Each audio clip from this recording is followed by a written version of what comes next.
Hey everybody, welcome to Kimmel's Irish Pub. Time for another movie review. Tonight's movie, The Boys in the Boat. I wanted to watch this. I'm kind of excited. Not quite sure why. It's more of a, I don't know, period piece people say. I don't know. It takes place in the 1930s about a rowing team from the University of Washington, and it follows them from the, some Depression era until they go for gold or something like that in 1936. I don't know. Very bleak plot line listed in IMDb, but it stars Joel Edgerton and Callum Turner, or I think I recognize him. Everybody else I don't really recognize from their picture, so I'm not sure if anybody else is in it that we know. The key thing is 7.0 on IMDb, 6,423 people rated so far, so that's kind of a strong rating there in the sevens. It looks like Kirsten Dunst in the picture, but I don't see any. I don't think so. Anyway, that's just kind of what the one picture, but she's not listed in IMDb yet. And it is 2 hours and 3 minutes long, so I don't know. Could be good. Stick around.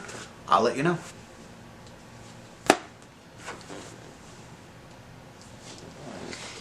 Hey everybody, we're at the credits of The Boys in the Boat. I'm all over the place on where I want to start with this. So I'll just stick to the plot real quick, like it is what they say, right? So it's Washington University, and it's interesting. It starts off, Joel Edgerton is the coach, and what he does, and this is all based on a true story. So, interested to see what's true fact, what's not, whatever. What he does is he just goes out and like 100 people try out to be like the junior varsity team. 100 people have not, haven't rowed before.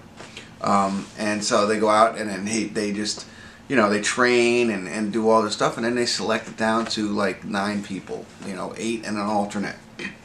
So I thought that was pretty wild. Like, I think in today's day and age, like people are recruited to go row. They probably do it in high school and then they go row in college kind of thing. That's, I think, or maybe I'm sure they still have tryouts just like any other sport, but this was like, yeah, I'm going to find the people out there by just doing this huge tryout. So that's what he does, right? And so this team gets together, and they are the junior varsity team, and they start getting pretty good, and they might, the whole thing is about getting to the Olympics.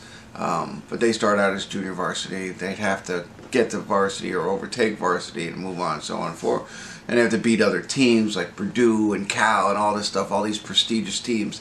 Now, one piece of information is the fact that evidently, like Washington University, like they sell it as everybody else that they row against are like rich people, like are well off, right? So well funded, that kind of thing. Whereas the Washington University people are not. They're more blue collar kind of thing. So that's interesting. And they, before they sell that part or they share that part of the detail, we're following our main character, who was, I forget what I said his name was, but one of the guys who had just tried out. Now, he has like a, not a rags to riches story, but like, he comes from like pretty much homeless in a sense. He has no family, he's raised himself, but he lives like, and it was interesting seeing that in the beginning, like where he lives.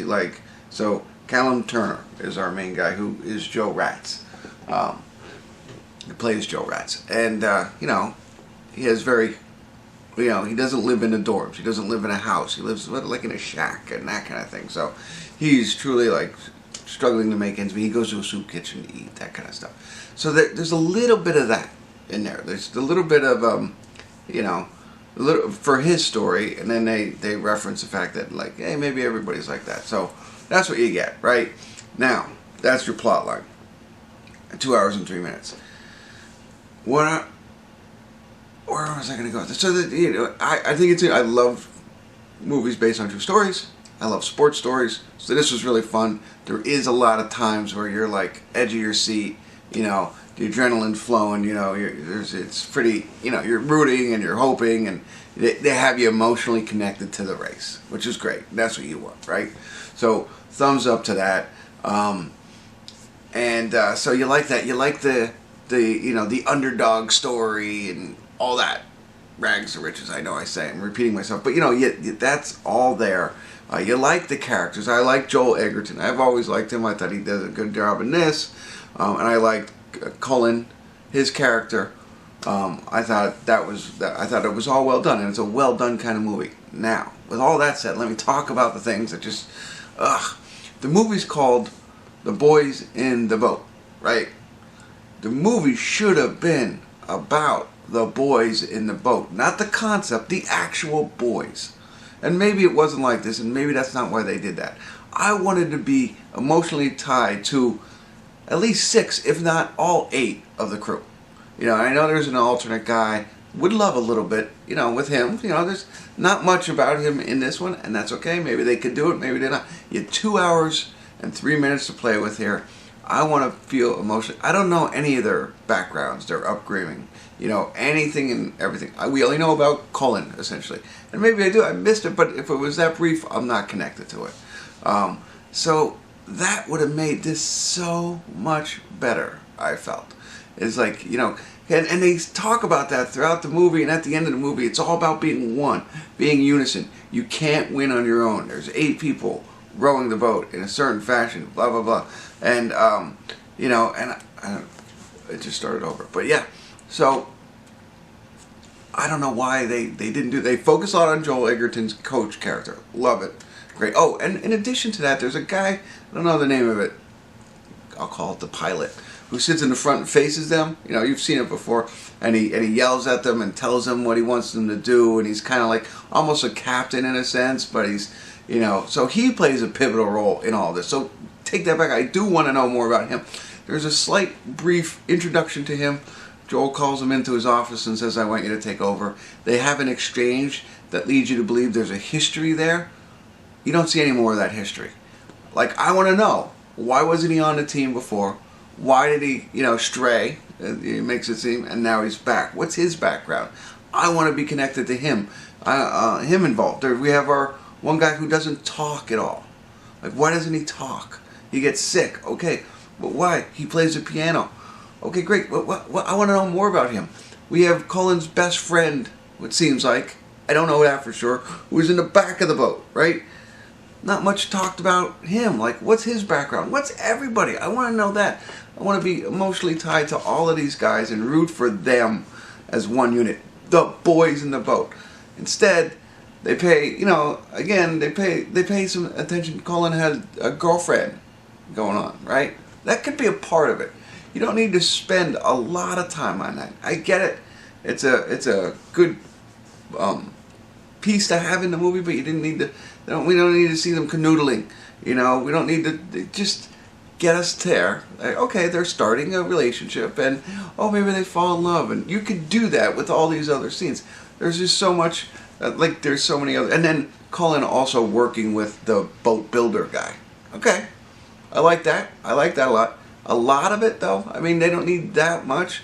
And the only reason I'm saying it was great, but if they could have taken that time and focused on the boys in the boat, this movie would have been 150 times better, I think. And that's just me. I mean, it's, again, great story. I think it's interesting. It was the 1936 Olympics in Berlin, Germany. We went to war in 1941. I don't know if this was a catalyst or anything like that, because they beat the Germans, who were supposed to be the best team. I don't know.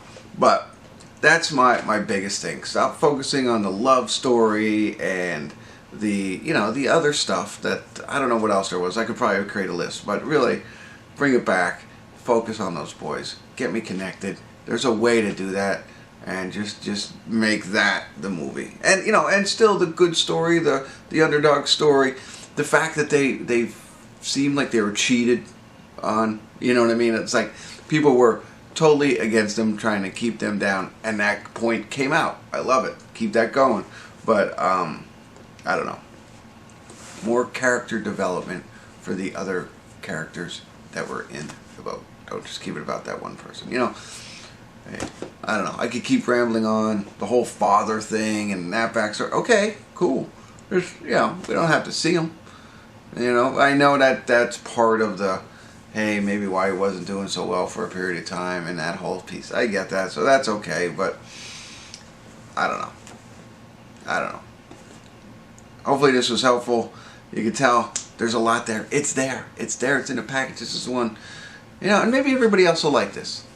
And so it's just me. So if it is, I apologize. But for me, I would have liked that. I would love somebody to say, hey, watch this movie. Okay, here's what you need to do. Let's figure out who all these guys were and then introduce that and get us tied in. So, and create that bond. Maybe not even for me, but for them.